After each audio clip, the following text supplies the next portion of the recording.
Hey, welcome to this special episode of the Morning Manna Podcast. We're so excited because today our lead pastor, Chris Fletcher, is sitting down to interview Pastor Chris Hodges. He's led one of the largest churches in our country. He's led thousands of leaders, and now he's entering a new season of his life. So today we're going to talk about ministry, momentum, and what it really means to finish well. And this isn't just for pastors. This is for anybody who's looking to lead with integrity for the long haul. So join us for a conversation you won't forget. Welcome to the Morning Manna Podcast. You're invited to the table as we discuss how to love God, love each other, and love the world. Well, Pastor Chris Hodges, thank you so much for being here. Thrilled to be here. You are, it is an honor to have you here. Thank you. You have led one of the largest churches in America. What is something on the journey that most people would not have caught or seen or maybe even understood? I think that, people assess you by what they see on the stage, but they don't see what you do off the stage. And I think some of the best parts of what we did were never seen by the public or never seen by other churches and pastors, and that is how much we really prayed. I mean, we really are a praying church. In fact, when people first come to our church on staff, they say there's two things that they say surprise them the most. One is because they think I run everything so strict and systems based and all that. They said, number one, we didn't know how much fun you guys actually have. There's a lot of fun going on around here, which is refreshing to hear. And second is, we knew you believed in prayer, but you guys really do it. I mean, there's real prayer going on. And my thought there was, Christopher, was that I always believed, might be a little controversial to some, but I think God has favorites. I don't think he's treating everybody the same way. Tell me more. Okay, so I do believe you can get the favor of God on your life. And when you have God's favor, it'll feel like it's not fair. But I think you get to choose whether you are one of God's favorites. So you'd have to agree that he's not really pouring out his blessing in the same way on everyone. But I don't think he's choosing that. I think we are. I think we're determining how much of that blessing we get on our life. So my thought always was, what would I have to do? I wanted to give God every reason to favor us.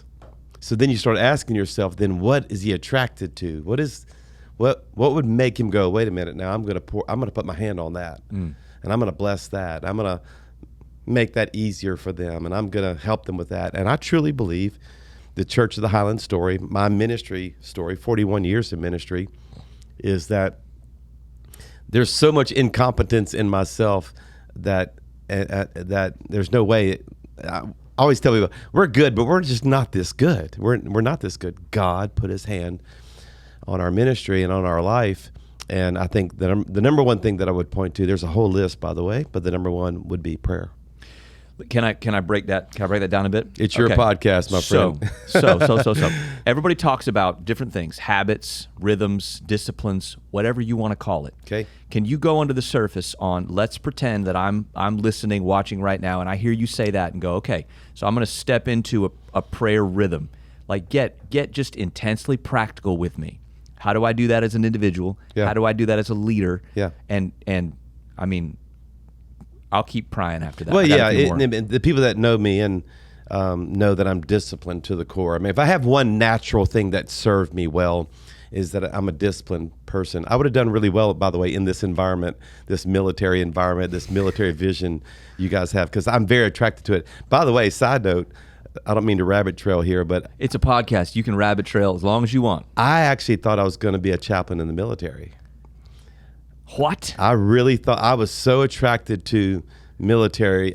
We lived a mile from the gate of the Air Force Academy for 7 years. Wow. And I was pursuing a track that would have gotten me there. I'm very attracted to the discipline of military and anyway, all that said is that serves me well in the answer I'm going to give you about those routines. Okay. Because before I give them to you and to every listener that's listening to me, it's not what I'm getting ready to say that has the power in it. It's if you're going to do it or not. Yes. So a lot of people know what I'm getting ready to say is what I'm trying to say. So it's not what I'm going to say. It's not going to go, oh, wow, that answers everything. No. The power is in the discipline to do it, not in the thing itself. So here you go. And that is, I really get up every single day and spend time with God every day. If I have a 5 a.m. flight to catch, I'm getting up an hour before I need to leave the house because I'm not missing my daily time with God. And there's really probably not that many people willing to make it that kind of a priority. So when I say really make it a priority of God, living what I call a God-first life, he's getting the first of everything, including of every day, regardless of when that day begins. And if you really make that decision, I mean, if you did that to your wife, how much more would she love you? Yeah. Okay? Like you always, if you woke up every day and you just started looking for her and you were going to start the day off with a hug and a kiss to your spouse, do you think she'd love you more? Yes, of course she would. Yeah. Do you think God would? Like if you really made it that kind of a priority, it's a tithe of your mind. It's a tithe of your attention.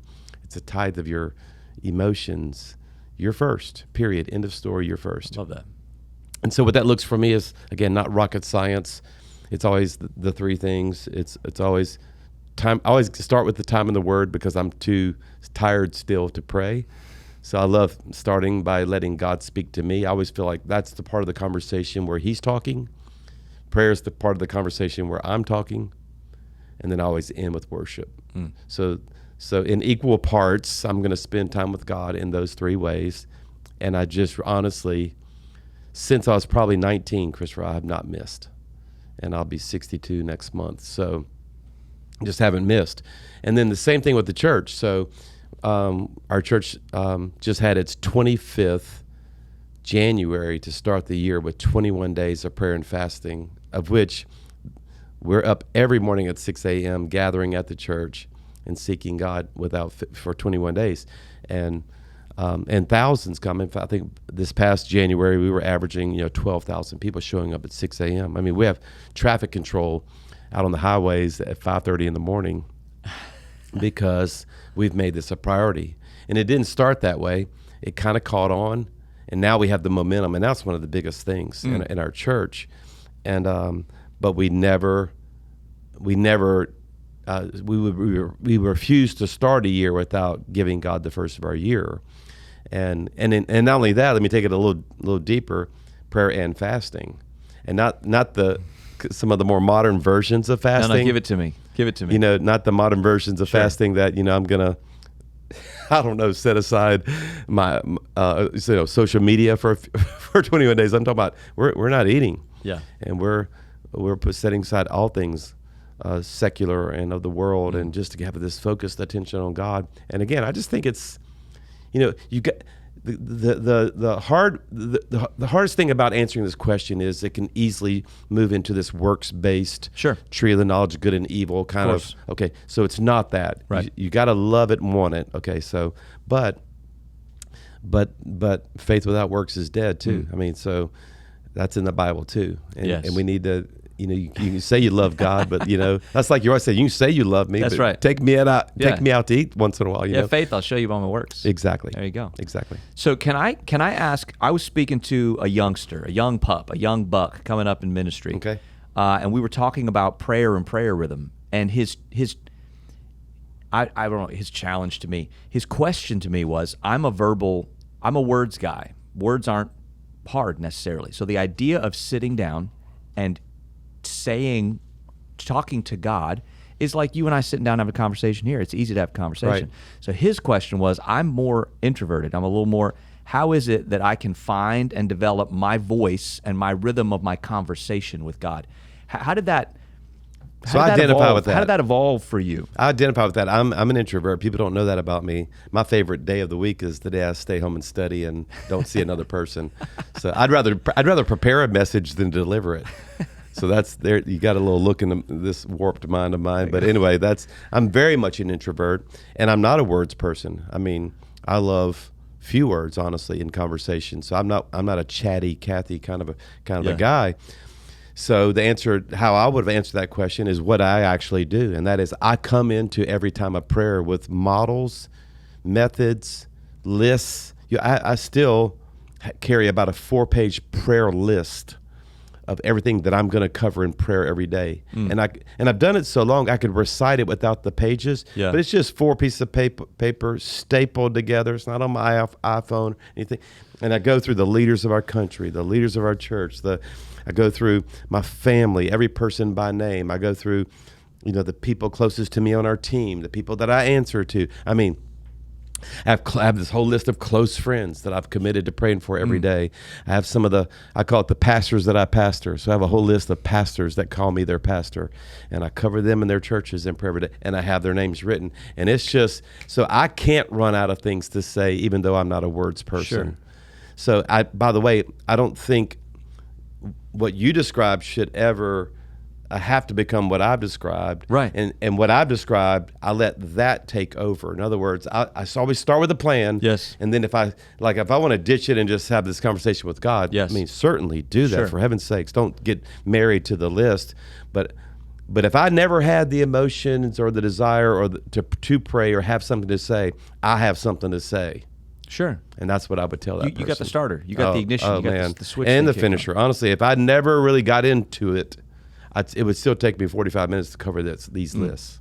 So when you say that people come onto the team and they go, man, I mean, you guys have fun and you guys pray.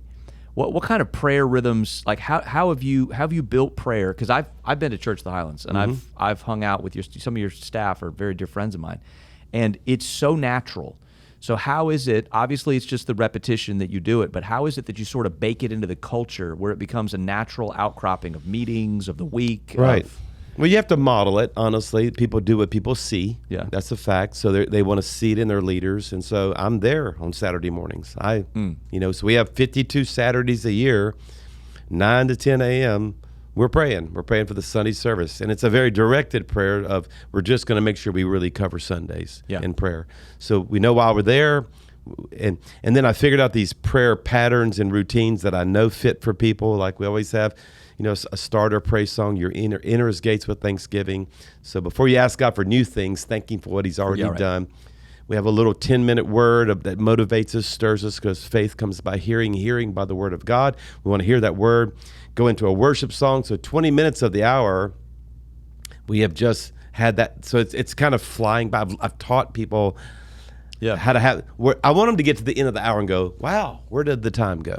Okay, and so I've worked this model until we could achieve that. Right. Because the last thing you want is going, wow, I'm kind of glad that's over. You never really want that. So here we are 20 minutes into it. I give them about 20 to 25 minutes on their own. We have music that has been carefully selected to facilitate people spending time with God. And then the last 15 minutes, we gather together with one leader leading that group into corporate prayer. And buddy, the time flies by. So some of the secrets to the rhythms is that we've worked very hard on this Saturday prayer, the corporate prayer structure, the small group prayer structures, every staff member having personal intercessors. I don't check this, but I've kind of required it, but I don't check it. Right. That every person should have at least 5 people who specifically pray for you by name every day. To having to vetting through all the prayer lists and making sure those are distributed to people, because one of the biggest barriers to people not praying is they don't have anything to pray for. Yeah. So why not overwhelm them with, okay, here's 10 things. Here's 100 people that have a prayer request. Grab 10 cards and pray over them. Oh, by the way, here are the things we're believing God for in our church right now. So it's better than going to them and saying, hey, let's all pray for our church. Sure. But what would it look like if you gave them a sheet with 30 things, prayer directives? Pray for our finances, pray for our kids, pray for our student ministry, pray for our college, you get what I'm saying? Pray for small groups. Why don't we pray for souls? Why don't we pray for new people? Why don't we pray for people to be discipled? Okay, all of a sudden now, all this information, if you will, or these prayer targets just facilitate this. Wow, this, and again, they look at their watch and go, that flew by. And because I've always believed that the number one problem to prayer isn't the desire to pray. No. And by the way, 90% of the prayer books inspire people to pray. But I'm already sufficiently inspired. That's right. I don't know what to say. That's right. So what would you do if you just solved that? And now with all that information and targeted stuff, along with these structures of twice a year we do 21 days. Every Saturday we do prayer 52 Saturdays. We have prayer small groups. We do prayer walking in some of the targeted areas of Birmingham and in our cities that we want to see God move. Specific question. Yeah.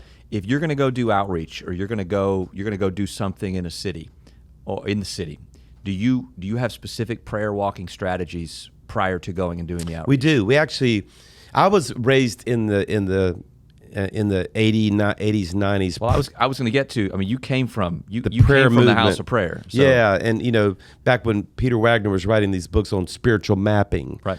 Do you know what strongholds are prevalent in certain areas of your city, and prayer walking, and identifying really demonic strongholds that I believe reside over different groups of people, different geographic areas of our cities.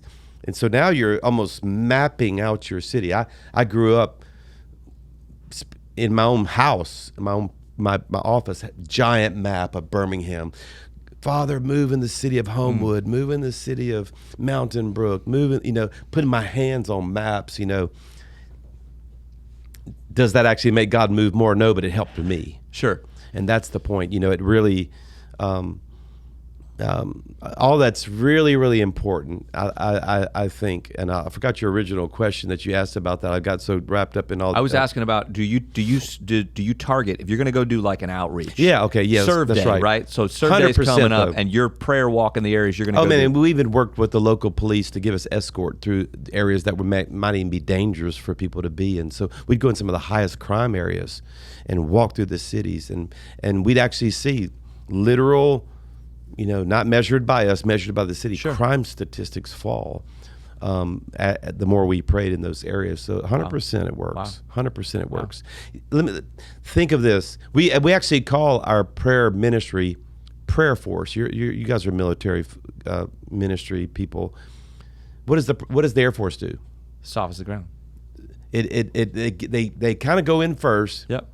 Take care of the air coverage, so that the infantry, the ground game, is easier. Right. The more effective that Air Force attack was first, the easier the ground game is. Same in the real world. The more we take care of the air, the spiritual heavenlies, the easier the ground game is. I love what you said. I don't know if you heard what you said right there. You said the same in the real world. It's almost as if you operate in the spiritual world, as if the real world and the other thing is the shadow. Exactly. The other thing is the shadow. It is. So let me ask.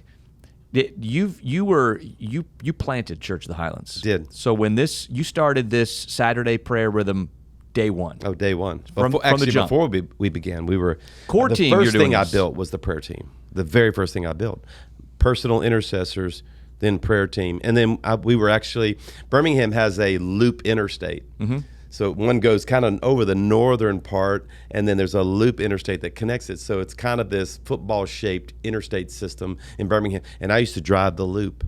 Takes about an hour to drive the entire loop, just praying over the city as I pass through different areas. I mean, I was very serious about it. So, maybe very known fact, you're musical. You said a worship rhythm. I'm assuming you actually mean you sitting at a piano. Yeah, singing. Yeah, I was classically trained. I took piano lessons at 7, and I had 30 piano students at 15 years old. So wow. I've been and that's what I did first in church world before I became a lead pastor. I did all the music and all the Christmas stuff and things like that. So have you ever done the whole prayer meeting? You led the prayer, led the worship. 100%. I still do actually. Really? Oh yeah. Absolutely. So I can lead the worship, go into prayer. I know what key we're in, so I know what songs are available to me. I have noticed that about you when you get up to speak. Sometimes you'll start like. That's because Do you know the key before? Oh yeah, always. You know the key of what? Always know the key. I have to know the key so I know what songs are available to me, in order to. And then because that's the way we actually operated in the 80s and 90s. There, we didn't have planning center. We didn't have no. Those were the Wild West days. We actually started. Hey, we're starting in the key of G. I knew what even at the different tempos, what songs were available, because we used to medley everything, of course. Of course. Okay, so we Never stop. Don't stop praising his name. Exactly, but you couldn't. But to make a medley, you have to match. You do. Tempo and key. You do. And so, no, man, yeah, man. This, and I even teach this to our pastors who lead. I said, you need to know the first words to every chorus and bridge, so you know what you can go back into to crescendo out of a prayer time. No, it's very important. That's awesome. It's very important, because the high praises of God in our mouth is like a two-edged sword in our hand. Yeah. Psalm 149. So you're actually, when you're really praising and worshiping, you're doing warfare. The high praise of God in my mouth is like a two-edged sword in my hand. You're cheating, son. I'm on to you. You're cheating. I caught it an unfair advantage, because you're doing the simple, basic stuff, believing that it actually has some power, and you step in with some confidence behind what. And that's what I started people. with, is that God has blessed us more than others. I don't feel like we're this good. I know we're not this good, and people attribute it to me. I say, no, you don't understand. I'm not this good, but I gave God every reason. I was always thinking, if He's going to bless someone, put his hand on something, what would I have to do to get his attention?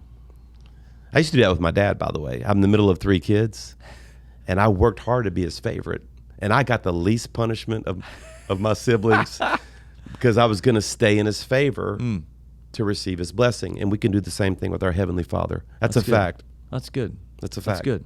So how do you talk a lot about staying in a place to receive His blessing? I'm just assuming here, okay? I'm just going to make some assumptions then. It seems like you're the kind of guy that is going to guard what you watch, guard what you listen to, guard what you read. Why? Because I think that's one of the things that gets his attention, is that you're going to have, I mean, the first thing the priest put on was this turban that had this gold plate across the forehead here on the hat, the turban that said "Holy to the Lord," and it's the first thing. It's the first thing he put on was the turban, and it's the first thing we put on. Of course, over our head is what guards our eyes and our ears. So, what are you allowing into your mind and in your ears and in your eyes?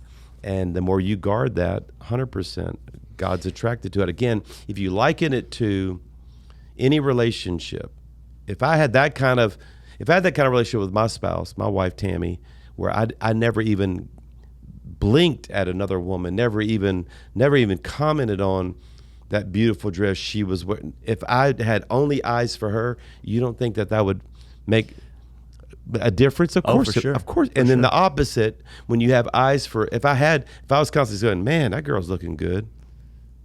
Right. Okay. And do we do that to God? Yeah. With our attractions to things of the world, and so yeah, of course it does. That makes a big difference. So how do you respond to the younger generation who say, well, Pastor Chris, if I'm going to reach them, like, I got to know something about them. Like, I can't reach them if I'm not on this, that, and the third. Well, that's just not true. I mean, that's like saying, in order to minister to somebody who has cancer, I'm going to have cancer. Sure. And in order to really know how to help somebody who's on drugs, I'm going to have a little hit myself. Sure. No, you don't. No. That's not true. I've helped plenty of people on drugs without ever having to take them. So that's just, you don't have to. In fact, what they're attracted to is the fact that you have this life that they want to live, they wish they had, and you lead by example. Follow me as I follow Christ. Sure. And so you can still be very relatable. I live a very vanilla, boring life, and I feel like I did a pretty good job relating to a lost city around me. I was to say, not only a lost city. I agree with you. Not only a lost city. I've watched you in your element at Highlands College, and you don't struggle. You don't struggle to minister to kids. You don't struggle to hold kids' attention. You don't struggle to have a conversation with kids. So, what now that this is what's on the horizon next for you? What gets you excited about? Because when I asked you that question, you responded like, "That's not true." Clearly, you love the next generation. Clearly, you're all about the next generation. 100%. So, what gets you excited about these distracted turkeys who say they got to go and do all this, that, and the third in order to reach culture? Well, you asked me 2 questions. What I'm excited about, and I don't know why people think that they have to have this understanding of the world in order to be effective in the world. You don't. You really don't. And Jesus didn't, by the way. Yeah. Jesus, was never married, yet has he ever helped your marriage? Of course he has. Right. You know what I'm saying? So Yes. that's just not Right. true. But what I'm excited about is that there is this generation actually longs for sages, fathers, for people that have lived some life. I have found this generation more open to, hey, come. They want to sit at your feet, come speak into my life. They're a hungry generation, and for the first time, to God be the glory. We're finally in about 25 years. We're in the first drops of revival actually are falling statistically. Yeah. The hunger is rising. The number of 20-something males are following Christ like never before. I mean, the women have always outpaced the men in areas of spirituality, and now the men are finally catching up and falling in love with Jesus and wanting things of God. No, I'm so encouraged. And at the same time, Christopher, we have this massive deficit happening that very few people know about, and that is that in the next 20 years, if we don't do something, we will be at 50% of the current pastoral workforce in America alone. Not to mention the drastic drop in global ministers. Like, no one's doing this job anymore. And people are quitting or defaulting or retiring faster than we're replenishing them on the other end. Why is that? I don't know. All I know is if we don't do something, can you imagine in America with half the pastors? Right. And we're not well staffed now. No. Okay. So it'll be epidemic if we don't do something. And so one of my deepest passions is in the next 20 years is to raise up 100,000 new pastors. Can't do that myself, but I can inspire it. We're going to, we have this university that we're building right now to raise up a generation of leaders of competence and character who know how to really be world-class leaders in their field, but I also hope to inspire and equip and support all the other ministry universities and get these students placed into full-time vocational ministry. Highlands College has been wildly successful, and everywhere it turns, it just keeps going. What would you attribute the attractiveness to kids? Yeah, it's a first to market idea, honestly. If you know the truth about it, we're doing something no one's ever done before. And you'll like this because, again, of the military nature of what you guys do. I taught a religion class at the Air Force Academy as a volunteer, by the way. They didn't hire me, but they recruited me as a pastor when I was a youth pastor in Colorado Springs to come teach this religion class. And I really got bit by the academy model. And you would know this, we honor all of our servicemen and women, but the ones who graduate from the academies are a cut above. Sure. They really, and even other military people would tell you that, like when you get around one of those guys who went through these 4-year bachelor's degree universities Right. that had not only academics, but they had 3 other curriculums basically going on at the same time.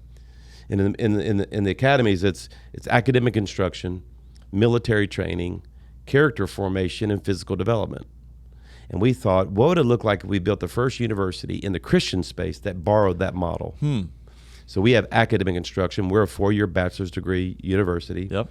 But instead of military training, we give them ministry training. Our students graduate with 800 hours of experience in their degree field. So they're ready to hire on day one because they've already done someone who has a children's ministry degree has already served 800 hours worth in children's ministry. Not just classroom head knowledge.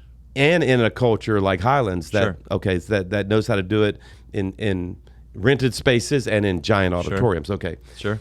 We have character formation too, but instead of physical development, we have spiritual development, really teaching them prayer, fasting, hearing from God, the spiritual disciplines, and treating those like equal curriculums. So if that was the only thing we did, it would still be 40 hours a week, so to speak. Sure. And so now we're doing this holistic training of the student because academics is wonderful, but it's not enough. Right. And that's so with that. And then we have this one other distinction that is rare in the Christian space, and that is, unfortunately, in most higher ed spaces, and even more so in the Christian higher ed space, we have professors who aren't good at what they're teaching. So they're actually there because they weren't good at what they were. Right. They were failed pastors, so let's go teach everybody else how to do it. Okay, Sure. So our seminaries are filled many times, not always, but many times, with people who are giving us preaching classes and they can't preach. Let me say it that way. Okay. So we had this in-residence program. We're one of the only universities in America who has an in-residence of the best in their field. So Craig Rochelle teaches at Highlands College. Wow. Louis Giglio does. It's the only place Chris Tomlin teaches worship. Wow. Dave Ramsey's an in-residence professor. He's the only university where he teaches finance. So now we get these industry experts that are also strong believers. And so, and it's with the goal of just raising up some of the best, just like we do with the military academies. That's so great. Yeah. That's so great. So switching gears just a little bit. All right. You've been at this a very long time. 41. And this can be a thankless, challenging, sometimes crushing line to toe, for lack of a better term. And how have you navigated this so well? Well, first of all, I've never believed what you just said, even if it was true. Okay. It's been the honor, and I don't say this because this is what you're supposed to say. It's been the honor of my life. I can't believe he picked me. I still can't. I still can't believe. So I woke up every day thinking, are you sure you want me to do this, Lord? Because there's a lot of other more qualified people. I just couldn't believe he picked me. And I'm very, very grateful. I have never lost the wonder of what I've been allowed to do. And I still don't think if I was God, I would have picked me. I'm a bad choice in my mind. And so I've never had the feeling. Now, have I been tired and felt beat up? Yes, all of those. And here's the surprising answer to that question, okay? What's kept me in this thing this long? Friends. I am very well networked with some of the best friends. And as I look back, and I have the luxury of looking back over 41 years now, and what has filled the tank, what has kept me in when I wanted to quit, what has replenished me in ways I cannot describe is the laughter, the food, the golf rounds that I've had with some of my closest friends who are all in ministry, and we still intentionally get together at least 3 times a year and laugh till we can't hardly breathe, eat till we have to repent, and play golf and just dream and share stories and share ideas, and it's what has kept me in the game. I'm completely convinced that God builds his kingdom relationally. And if you're relationally disconnected, if you're doing ministry alone, you're in trouble. So, on the spot, you have to answer this question. All right. Who throws the best of all your friends? Okay. Who throws the best food party? Who's the best? Lee Domingue. He's the guy that leads our legacy team. Uh-huh. He is the best. If you're hosting a party, you want Lee hosting that party. Why? Oh man, because he just knows food. He just knows food. He just knows food, and there's restaurants, and it's going to be the best of the best. And we're all Cajuns, so eating is a sport. It's Cajun. an Olympic sport for us, right? So it all matters too for us. You get the right food, the right friends at the right table. 4 or 5 hours of conversation later, brother, you're going to be all right. I promise you, man. There's nothing to me. I've reduced life down to, that's probably the thing I love the most in life, outside of what I get to do for God, is just being at the right table with the right conversation, with the right friends, and the right food. That's great. Yeah. So what do you, another kind of gear shift, what do you tell these kids that come out at Highlands with their, they're excited, they're getting ready to launch the very first thing? I'm not pretending like you call all of them in your office, but if you sent every graduate of Highlands College with a 15-minute sort of sit in your office, let me pep you up real quick, here's what you're going to do, here's what you're not going to do. What is that? How would that conversation go? Yeah, the first thing I would tell them is your training is really just begun. Jesus didn't start till 30. Don't think you can either. So now you need to probably graduate, and you need to go serve a ministry and consider yourself still learning at least till 30 years old. Jesus didn't start till 30, so you can't either. What was Jesus doing at 29? I'll tell you, it's only one verse, Luke 2:52. He was still growing in wisdom, stature, favor with God. Right. There's only one verse from 12 to 30. Right. Okay, that's long gap. And that's it, okay? And I always tell people the same thing. You don't need to know what you're going to do.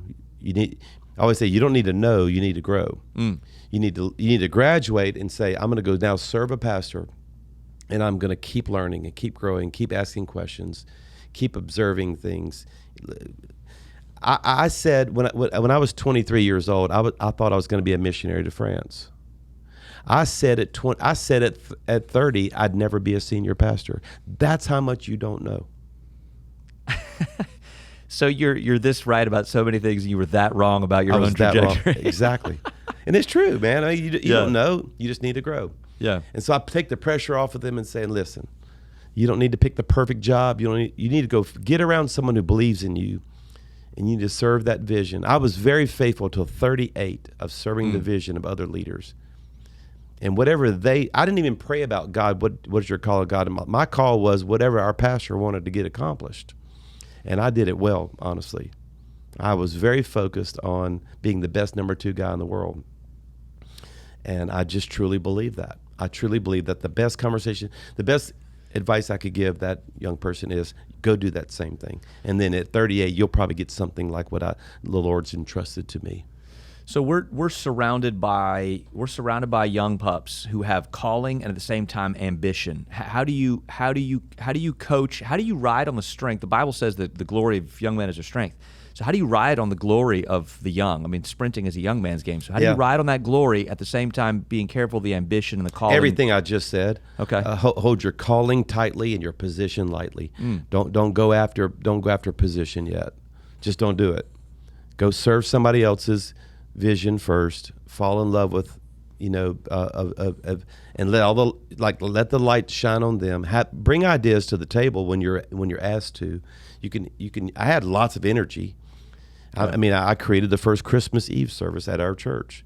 I just brought the idea to our pastor, and we didn't have one. I said, "Would you be okay if I started this? I'll make it great, and you preach it, and let them be it'll be your service, but I'll make it great. I promise you, I can make it great." He said yes, and became one of the staples of our church. I was learning how to work with people and how to build something, and never knowing that I would actually have one of those myself one day. And so you can still channel all your energies, but it doesn't have to be for your own glory, so to speak. You're a sports guy. Yeah. Know a thing or two about sports. So in this world of the NIL, the transfer portal, coaches get fired after 4 months if they don't produce results. How do we as the church safeguard ourselves from this pressure, this very American cultural pressure to produce results? If I don't produce results here, I transfer to the next place where I can find the next place that leads me to the next place. How do we? Yeah, I think it goes back to that relational thing that we need to commit to each other relationally. I think God builds His kingdom relationally, and the strength of any organization. Of course, it's always God, but outside of that, what we do is our loyalty, our commitment, and our strength to one another. I mean, that's what makes every great sports team great, is the chemistry and the commitment that they have to each other, because no one's on an island. Their talent, Michael Jordan needed Scottie Pippen. He did. Right. And so everybody needs.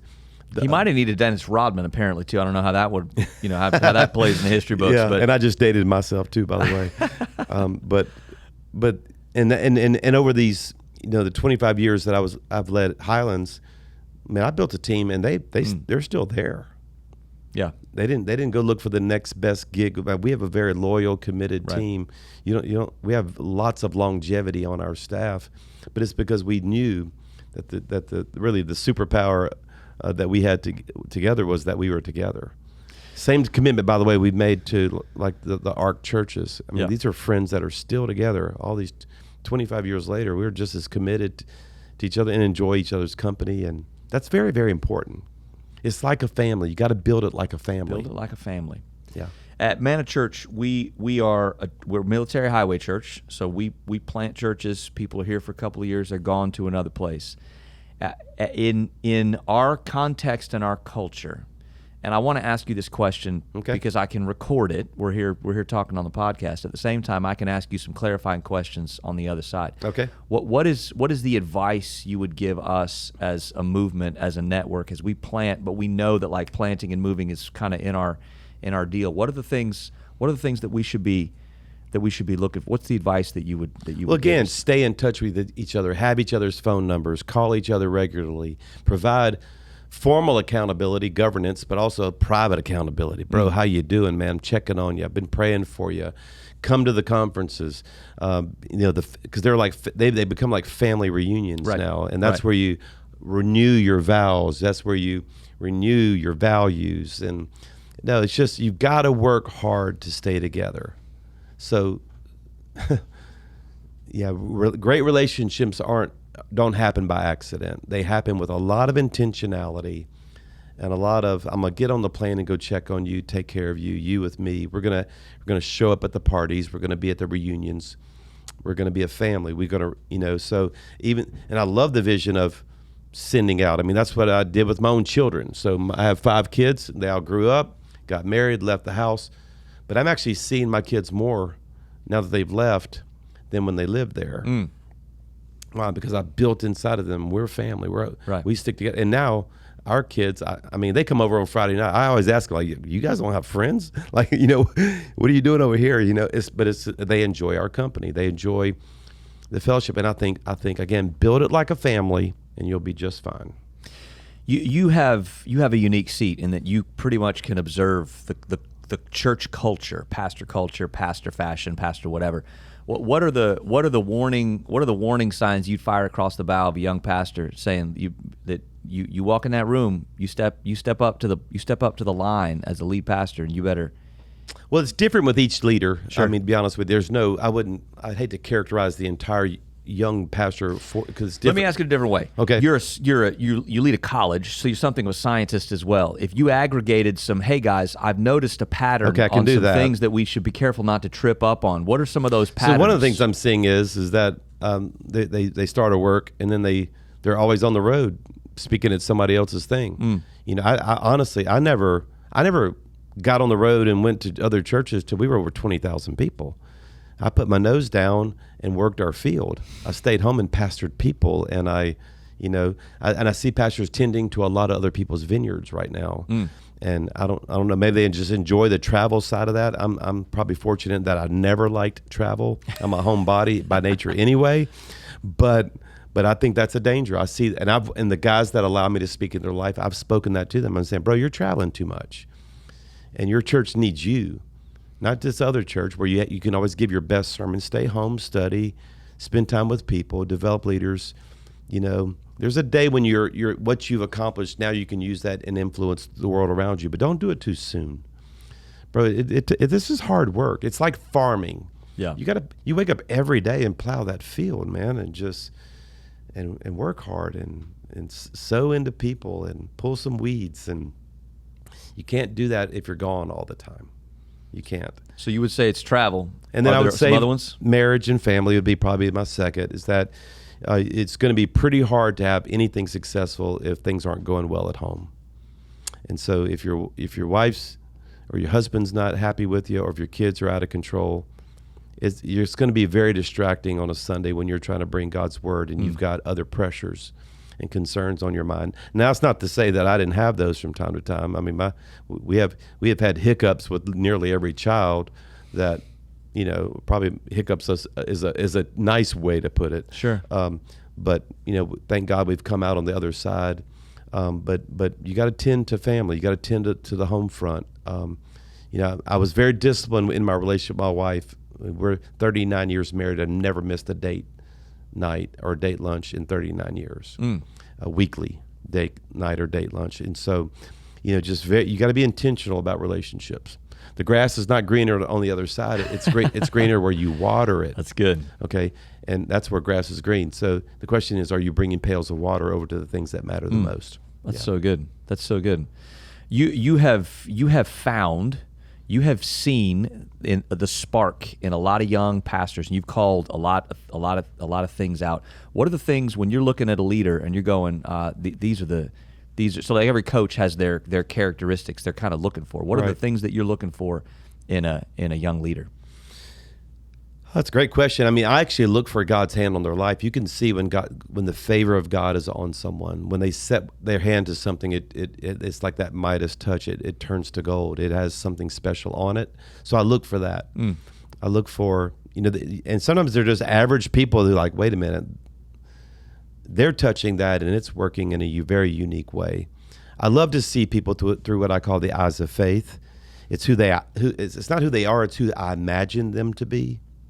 And I think it's very important that we don't see people as they are, but as they could be. So how do you do that practically? Like you looking at a leader and you go, I mean, you have a high batting average. So what do you? It's the same thing that you did though when your kids were 5 years old. You saw them eventually married one day. Sure. You saw them graduating from something. Yes. You started to see even at 5 years old if they were sanguine or melancholy, right. if they were musically gifted or task or you saw things, and now you think, and then you imagine where that could go, and now you can be intentional about your development with them. That's the whole secret to great discipleship. Is that you can't help someone if you can't see their potential, because they already are what they are. So you have to be able to see what they're not. And I love imagining, and then I love asking them that question, man. Where do you see yourself 10 years from now? What are you dreaming about? And I try to unlock what I call their spiritual spot, and it's the part of their life that they have something inside there that they. Bill Hybels used to call it the holy discontent. It's the thing that I can't live with it this way. And then you go touch that. Why does that bother you? Why does hungry people bother you? I don't wake up every day thinking about hungry people. Dino Rizzo every day wakes up thinking about hungry people. Why do you feel that way? What do you think we should do about it? What is keeping you from getting to? And now I'm playing a role in their discipleship. By the way, this is the big secret that's the miss on people who want to be great disciplers, is that we start adding before we start asking. You have to audit the person, and what you have to ask a boatload of questions first, and then disciple. You don't disciple first. So tell me about your time with God every day. Tell me about your marriage. Tell me about your dreams. Tell me what makes you cry, and I want to know why.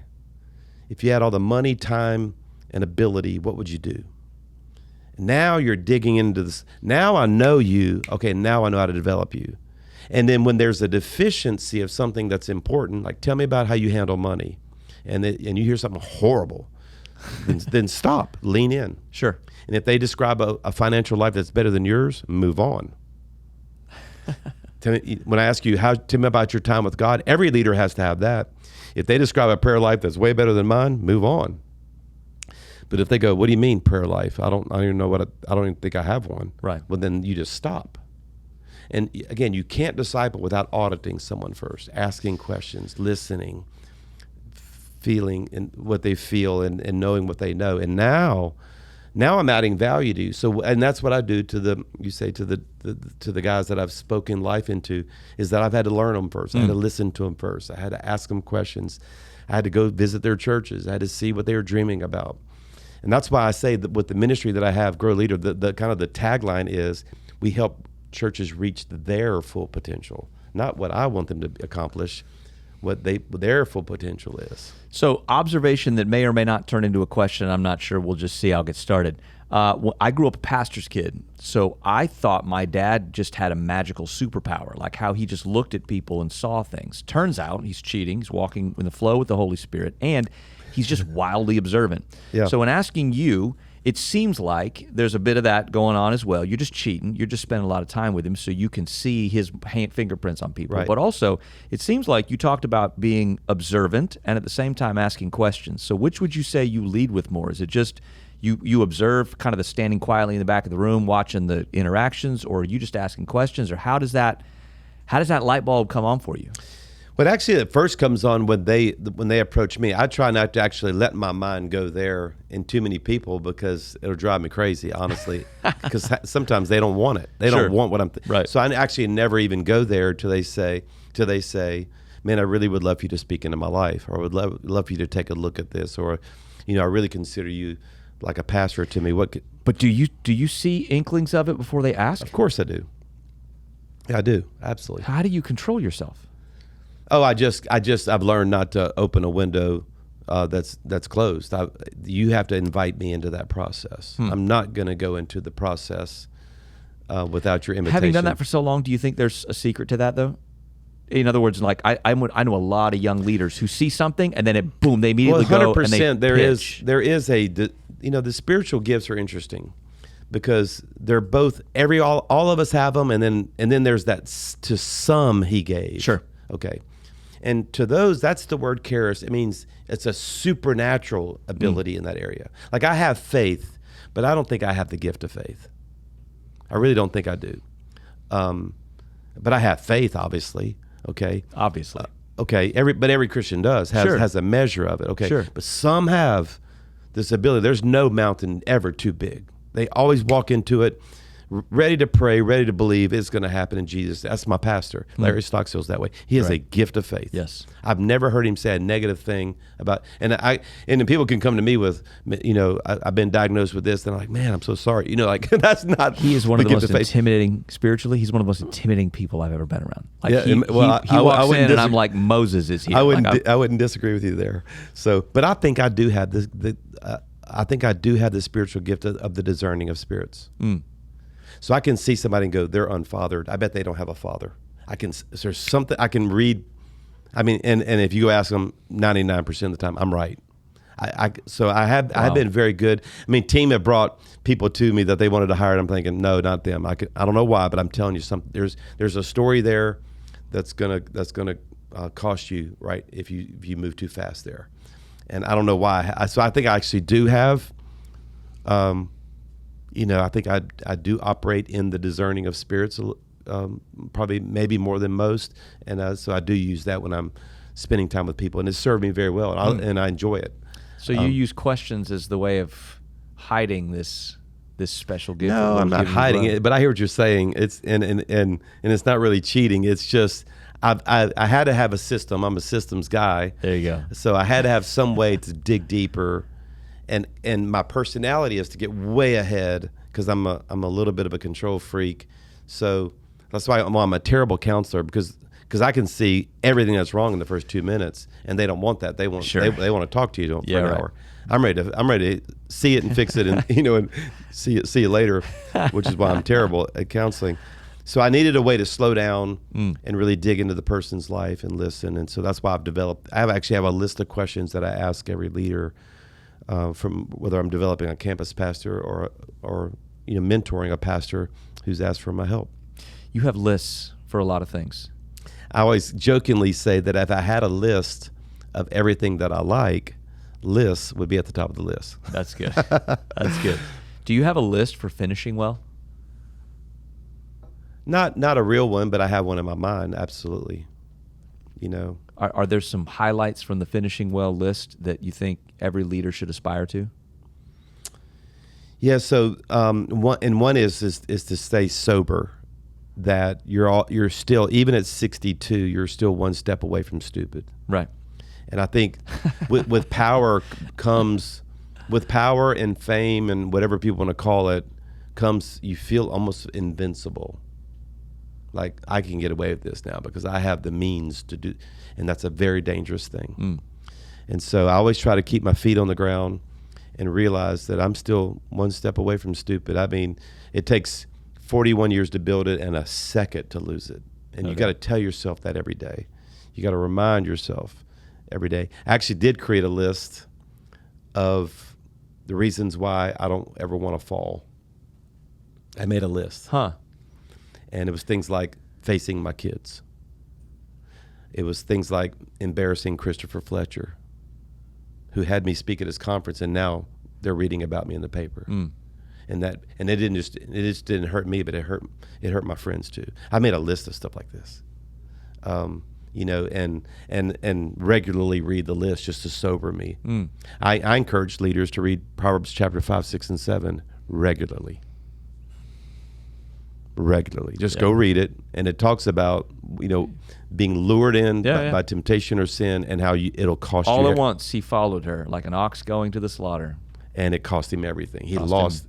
So I think the number one thing on the list would be stay sober, not stay humble, and honestly, my little I'm going to talk about it in the conference, is that I developed this healthy habit of fasting to keep the flesh under control. And I truly believe if there's something in the Bible that helps us stay sober, there's many, but fasting would be on that list, where you regularly tell your body, no, I know you want that, but no. And you keep John and Charles Wesley called it the mastery of the flesh. They actually fasted 3 to 4 days a week. Yikes. Just to keep their flesh under. And they said the only reason wasn't even to get close to God, it was to keep their flesh under control. And I truly believe that. That's good. Last little kind of shift of gear, and then I've got one final big hoorah question that's really, really important. But when should leaders start to think about transition? I know a lot of leaders who's like, man, I'm not thinking about transition right now. And you look at them going, you should have a thought of some kind. And then there are young leaders who are like, I'm thinking about transition right now. It's like, you probably shouldn't be thinking about transition. You should be thinking about what's in front of you, and then transition comes. What's kind of the sweet spot of starting to think about this baton's in my hand, but it's got to go to somebody else? Well, I want all of us to begin with, don't ever retire. Sure. So if you're going to transition, you need to have in mind what you're going to do next. Yeah. You ain't chasing the beach, but if this that I'm holding, I can't take this at the pace it needs to, and she or he could. And that's not necessarily true. I know leaders who did it well into their 70s and 80s. I mean, they were that good, still anointed. Oh, yeah. And it was still their assignment. So it's not an age. And No doubt. To me, it's more about what you're going to than what you're actually giving away. And the transition that I recently did, it was way more about what I was going to than what I was giving to the next generation. Gotcha. I have to go give the next 20 to 25 years of my life to Highlands College. I know I do. I woke up every day with 10 to 1 more ideas for the college than I did for the church. So that was how I knew. I knew, and by the way, the reverse of that was happening to Mark. Mark was actually leading our college. Yeah, no, I remember that. And he was having 10 to 1 more ideas for the church than he was for the college. And we looked at each other and thought, maybe you should be leading this and I should be leading that. Because the ideas were in his head for where he needed to be. How do you know? When you stop having ideas. When you don't have any more blueprints. You're not having any more dreams. You're in cruise control. And by the way, that's going to happen every year. Sure. Just because when you get tired. So don't measure that over a long period of time. Right. But I was going on 3 or 4 years of not thinking about starting a new campus, not thinking about, and every day adding 10 more things to my to-do list for Highlands College. So that's how I knew. And I would, and because I don't believe in retirement. I think we should give God every dying breath. And our eternal rest is in heaven. Our heavenly beach is in heaven. It's not here on earth. So I think I might know the beginning of where this question, a answer could go. How did you begin to process? So when that started to drop, there's a moment when you think this is what's going to happen, but then it finds its way into your insides. Yeah. When it started to find its way in your insides, how did you process that with people, or did you not process that with people? Oh, you 100% need to process it with people. So my closest confidants first. That's what I figured you were going to say. That's the whole thing about the friends thing. And then I even did it with the potential successors. I actually had a handful, about 8 guys that I thought, any one of these could probably do this. And I just said, look, I'm going to go ahead and start this process of discipling you. We're going to let God lead. I don't know if you're the guy or not. And by the way, there's others on the list other than you too. And I'm giving you no timing. I'm just letting you know that I want to let you start looking into the parts of my life that nobody else can. I'm bringing you to the board meeting. I need you to sit at the board meeting and see what this looks like. How did that go when you walked in with all those people at the board meeting? Did the board? Oh, they knew what I was doing. Oh, okay. Yeah, and they knew what I was doing. But how can I do it if I don't see it first? No, sure. So there were so many things. Hey, I want you to sit in with me while we look at this next blueprint of this building we're building. I want to hear your ideas. And again, what I was drawn to was not just the character and the competence and the ability to speak and da-da-da-da. It was who had the blueprint, who had the most ideas. Yeah. And consistently, in our case, it was Mark. He just said, I think this is how we should do it. Oh, and by the way, even in crisis, so we had a little bit of a crisis at Highlands about 2 years ago. That we kept it very private among the leaders of the church, but it was a crisis, and Mark stepped up and said, hey, let me run point on this, and I'll report back to you every day. Let me work with everybody involved in solving this, and handled it beautifully. And I remember talking to the Lord saying, now God, why did you give him grace to do that? Because it was hard. Christopher, it was hard. I was having small bouts of throwing up in my mouth. You know what I'm saying? It was hard. I do know what you're saying. And he just had the grace. So also look for grace, because it takes grace to do ministry. I grew up with a guy who did missions in very third world conditions, and to him it felt like going to Disney World. He was hiking mountains, eating horrible food, bathing in rivers, and calling it fun. When I did it, it felt like hell on earth. Why? You have the grace. And he had the grace and I didn't. And then there are things that I do. When I do it, it just feels easy to me. That's called grace. It takes grace to do ministry. And when I see that on someone's life or leading off of my life, another indicator. It almost seems like people make this a little more complicated than it is. In this conversation, you've been wildly just like, these are basic things that you just do a lot for a long time, long faithfulness in the same direction. And then you're talking about transition. I know lots of people going into transition. They're the most secretive. It's like they've got state secrets. You know what I'm saying? It's like we can't get Russia to hack this to get into what's going on here. And you just like bringing them into the board meeting and having conversations. Do you think that transparency in the midst of this process is what made it, from the outside, it was like Sure. Stupid smooth. Well, you know it's going to happen, and honestly, you have to make room for even something you didn't plan. Like, God willing, this won't happen. You have plans that don't go perfectly. That's well, not I mean, possible. talk about even like sickness or accident. sure. I mean, Okay. I needed Yeah, to yeah. have contingencies. Right. Sure. I can't leave an organization, the size of, or really any size, and not have contingency plans. So, here's talking to the board. Here's what I would love for you to do if. Yeah. Thank God those ifs never happened, but so no, that's I think it's a responsibility. I mean, I have life insurance in case I die. Sure. But I'm not getting it. Who's getting it? My wife. Yeah. So it's the same way. I mean, of course, yeah. So, and I didn't hide that from her. She knows that if I get killed in a car wreck, she's going to be taken care of. And so it's in the same way. I think there should be a certain level of openness to it. And I even had different plans because I didn't even know if it was going to be just another person like me. So we even started working on what would it look like if we decentralized every campus and let them be autonomous churches.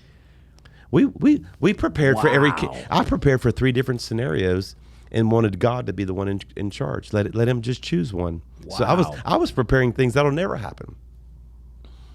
That's inspiring, intimidating, and other words that start with I all in the same breath. Well, thank you so much for sitting down. Thanks for taking this time. My final question is significantly lighter than any one that I've asked so far, but I've always desperately wanted to ask you. Okay. How can an LSU fan be so happy living in the heart of the Alabama-Auburn conspiracy? I actually have a good answer for that. Do you? Yes. You ready for it? I am desperately ready for it. It was the wisdom of God that I was neither, because they cannot stand each other. Wow. No, seriously. If I was Auburn, 50% of the church would really have a problem with it. Yes. And if I was Alabama, 50% of the church would have a problem with it. And being this kind of this third party, I mean, we still have 2 weekends a year where they don't care for me too much, but it's 52 weeks a year for each other. No doubt. Yeah. So it's actually the wisdom of God that I was neither. Wow. How about that? Wow. Well, we have here on the Morning Manna Podcast, we have a very good friend, Michael Wiggins, who has been an Alabama fan, tried and true his entire life. God will forgive him. Well, the thing is, though, when he went to college, he took some classes at Auburn. So he's a walking contradiction of himself. Like, if you bring that up to him, he doesn't know what to do with it. It's like this rage rises inside. That is funny. It's a whole situation. Thank you so much. May God bless you in your coming endeavors. Thank you for blessing us with your time, with your presence. We're so grateful to have you here, and we're honored. Thank you so much. Check out our website, manna.church, to find ways you can get connected with our services, small groups, outreaches, and more.